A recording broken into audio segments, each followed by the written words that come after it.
كان الملل مسيطر على القعدة كلها. اتكلمت وانا بزعق وبقول: إيه يا جدعان، مفيش حاجة جديدة بدل الملل ده؟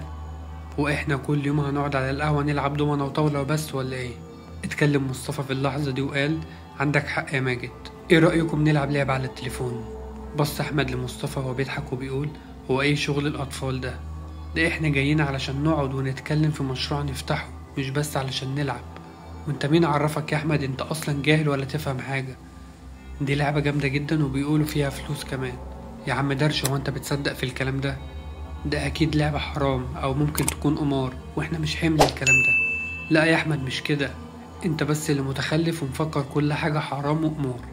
في اللحظة دي اتكلمت وانا بحاول افصل الاشتباك اللي كان بين الاتنين، وقلت: اصبر يا احمد، مش لما نسمع من مصطفى الاول؟ يمكن تكون لعبة مسلية، وسيبك يا عم من الفلوس. يا عم ماشي نسمع. وبدأ مصطفى الكلام وهو بيقول: بصوا بقى يا جدعان، دي لعبة جديدة واسمها عالم آخر. اللعبة بتتكلم عن إن إحنا بنسجل فيها وبيبقى فيه مهمات، ومع كل مهمة إحنا بننفذها بناخد عليها فلوس. استغربت من اسم اللعبة بس معلقتش. وكمل مصطفى الكلام وهو بيقول: أنا حملت اللعبة بس لسه مسجلتش، أنا هبعتها لكم ونجرب نلعب ونشوف المهمات إيه ونشوف الكلام بجد ولا لأ. كان كلام مصطفى منطقي بصراحة. أخدنا منه اللعبة وبدأنا نثبتها. واجهة اللعبة كانت عبارة عن رسمة راس ماعز، وراس ماعز وليه قرون ضخمة، وكان في وسط القرون دي رسمة عين. بصراحة شكل اللعبة يشدك انك عاوز تلعبها. وبدأنا نسجل، وكان المطلوب عادي زي اي لعبة بتحملها. وقفنا بس عند شرط الكل مركزش فيه، وكان هو ايه؟ ان من يلعب هذه اللعبة فهو يوافق على بيع روحه للشيطان، ومن لا يستجيب يتم عليه العذاب والعقاب. نحن حولك نحيطك برا وبحرا، إن أعواننا متواجدين الآن في خدمة اللعبة. ده كده كان نص الشرط، كلام مش مفهوم وصعب ومحدش ركز فيه أصلا. كان صوت الموسيقى في اللعبة مزعج وكانت مرعبة بطريقة غريبة جدا. احنا أول لما سمعنا صوت الموسيقى حسينا وقتها بخوف، ونبضات قلبنا بقت سريعة. كان مكتوب لكل واحد فينا 72 ساعة، وكان فيه 5 مهمات المفروض انهم يتموا في خلال ال 72 ساعة. كل المهمات كانت مقفولة إلا المهمة الأولى، وكانت عبارة عن إن احنا نروح المقابر وندخل جوه القبر، وكل واحد فينا يصور نفسه فيديو لمدة 30 ثانية ويرفع الفيديو على اللعبة. وكان مكتوب الجايزة 1000 جنيه، وكمان مكتوب التنفيذ خلال 2 ساعة، وفي عداد بدأ يعد عد تنازلي. بصيت لأحمد ومصطفى وقلت له: انت يعني بتقول ايه؟ ما يلا نجرب. وكنا بنبص لبعض بخوف. احمد كسر حاجز الخوف وبيقول: ايه، مش هنقوم نجرب ولا ايه؟ انا بقول بلاش، انا غلطان ان انا حملت اللعبة دي اصلا يا احمد. في اللحظة دي اتكلمت وانا بقول: طيب يا مصطفى خليك انت، ويلا بينا يا احمد نروح ونجرب، وكده كده المقابر جنبينا اهي دوب 10 دقايق مشي. قمت انا واحمد، وقام معانا مصطفى، كان مجبر الصراحة بس عادي، هيعمل ايه يعني. بدأنا نمشي في اتجاه المقابر. المقابر كانت ضلمة، الساعة كانت وقتها 2 بالليل. هدوء تام، المكان كان ضلمة. المقابر بالنهار كفيلة تخلي قلبك يقف من الخوف، ما بالك بقى بالليل بتبقى عاملة ازاي. كنا بنمشي ونهزر ونضحك بنحاول نفك الدنيا مع بعض. وصلنا لحد أول المقابر. في اللحظة دي مسك أحمد حجر ضخم ونزل بيه على قفل باب قبر وفتح الباب علشان أول لما يفتح الباب نتفاجئ إن في أكفان كتير، أكفان قديمة ومتقطعة وبيخرج منها دود. دخل أحمد وكان هو أول واحد، وده بسبب إنه قلبه كان جامد شوية. دخل وبدأ يصور فيديو لنفسه، وأنا ومصطفى برا كنا خايفين ندخل. أحمد طلع من القبر بعد دقيقة بالظبط، وقف وهو بيضحك جنبنا وبيقول لنا: عيال خوافة، وبدأ يرفع الفيديو على اللعبة. واحنا واقفين مرعوبين من الجو ومن اللي عمله أحمد. علشان يكسر الصمت اللي احنا فيه، صوت رسالة لأحمد وبتقول: تم إتمام المهمة الأولى. ومن بعدها رسالة تانية على رقم أحمد بتقول: تم تحويل 1000 جنيه على حسابك. طبعا اتصدمت أنا ومصطفى من اللي بيحصل، وأحمد كان واقف وبيضحك. الصراحة بعد الرسالة دي دخلنا وعملنا زي ما أحمد ما عمل بالظبط، وفعلا المهمة الأولى خلصت وتم تحويل الفلوس لينا، وكنا فرحانين جدا من اللحظة دي.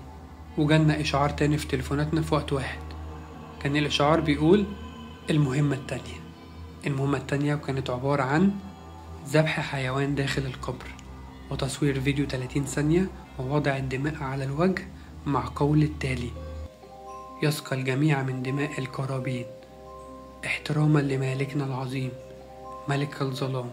أقسمت عليكم بالحضور يا سكان القبور، أقسمت عليكم بالحضور يا أرواح الجحيم، احضروا من الظلام للنور حيث يتم الظهور.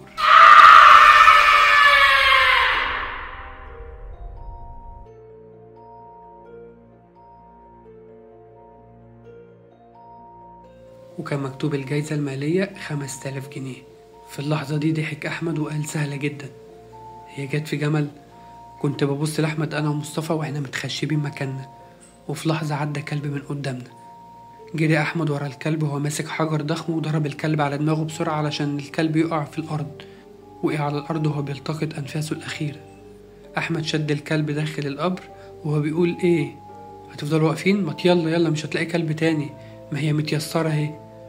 دخلنا ورا أحمد اللي في اللحظة دي كان مفشفش دماغ الكلب، واحنا كنا مشغلين التليفونات علشان نصور. وبدأ أحمد يمسك الدم ويلطخ وجهه واحنا نعمل زيه وبنقول يسقى الجميع من دماء القرابين احتراما لمالكنا العظيم ملك الظلام. أقسمت عليكم بالحضور يا سكان القبور، أقسمت عليكم بالحضور يا أرواح الجحيم، احضروا من الظلام للنور حيث يتم الظهور.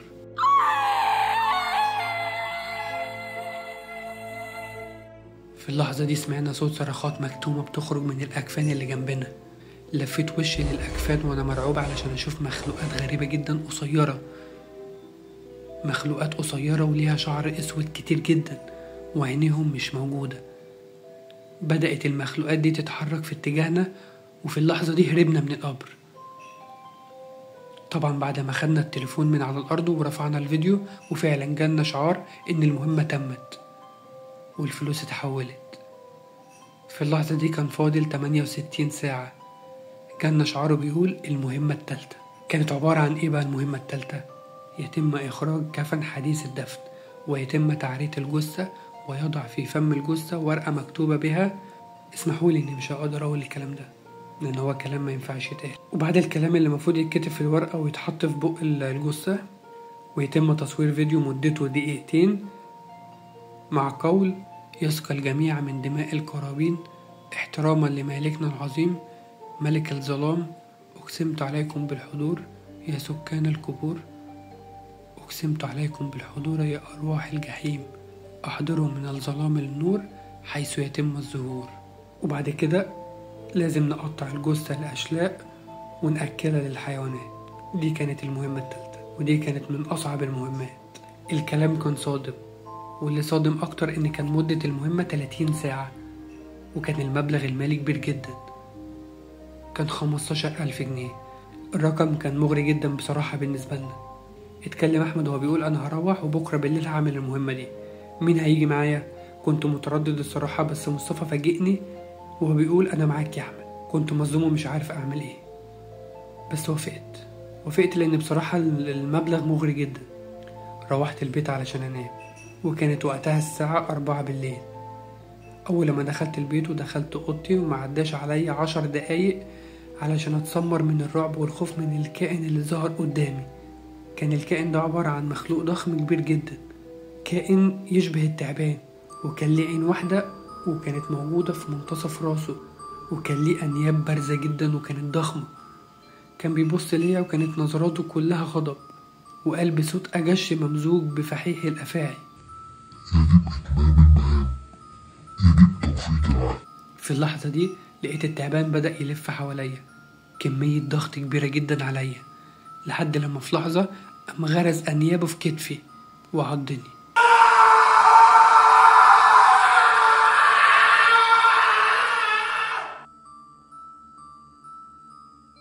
صرخت من الألم وقعت وفقدت الوعي. فقت من النوم على رن تليفوني، كان أحمد اللي بيرن. أول لما فتحت: ألو، مش برن عليك ياض يا ماجد، مش بترد ليه؟ أنا لسه صاحي دلوقتي، في إيه؟ يا عم الساعة 11 بالليل، فاضل على المهمة 3 ساعات. أيوة، يعني أعمل إيه برضو؟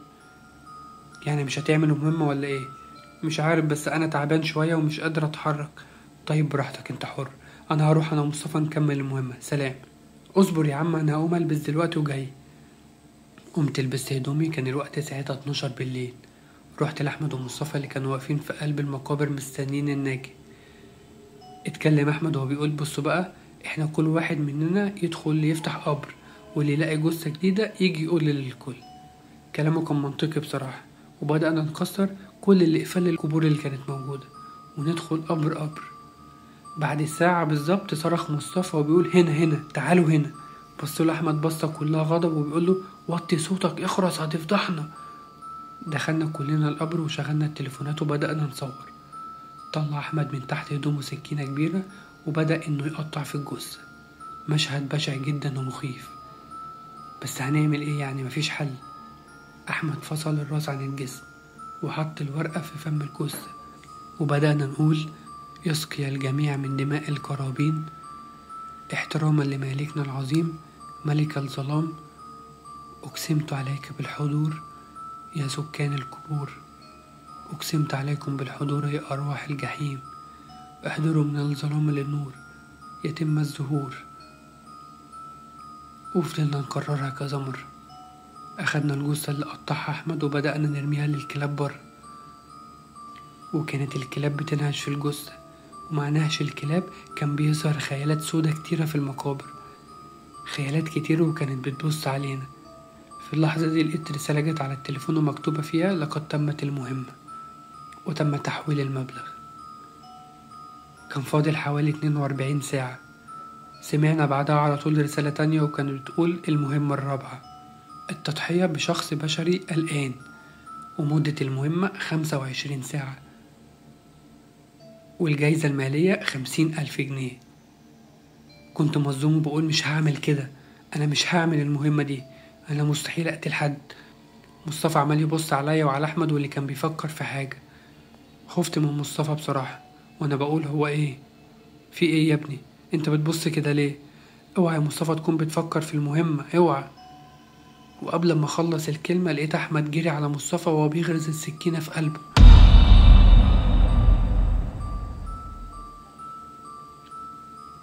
وبيقرب ليا: أخيرا خلصت منك. لو إيه؟ قتلتك وأخدت فلوسك. أنا واقف مصدوم من اللي بيحصل ومش فاهم في إيه. بدأ مصطفى يتكلم وبياخد أنفاسه الأخيرة وبيقول: كنت عارف إنك هتعمل كده، الحقد لسه مالي قلبك من ناحيتي. في اللحظة دي أحمد بدأ يخرج السكينة من صدر مصطفى وفضل يطعنه بشكل جنوني. التفت حواليا لقيت جنبي حجر، وطيت بهدوء على الحجر وأنا برفع الحجر ونزلت بيه على دماغ أحمد علشان أحمد يقع قدامي جثة هامدة. وقع ومات جنب مصطفى. في اللحظة دي جالي رسالة على التليفون. خرجت التليفون وكنت بقرأ اللي مكتوب: لقد تمت المهمة الرابعة والمهمة الخامسة، لذلك تم إيداع مبلغ 150,000 جنيه في حسابك، وجائزة لك ستكون أنت المسؤول. مسؤول عن إيه بقى؟ مسؤول عن اختيار مهمات النسخة الجديدة من اللعبة واختيار الأعضاء المشتركين. أنا عارف إن أنت بتفكر في إيه دلوقتي، وأنا مبسوط إن أنا بعت لك القصة دي علشان أختار من المتابعين في الكومنتات.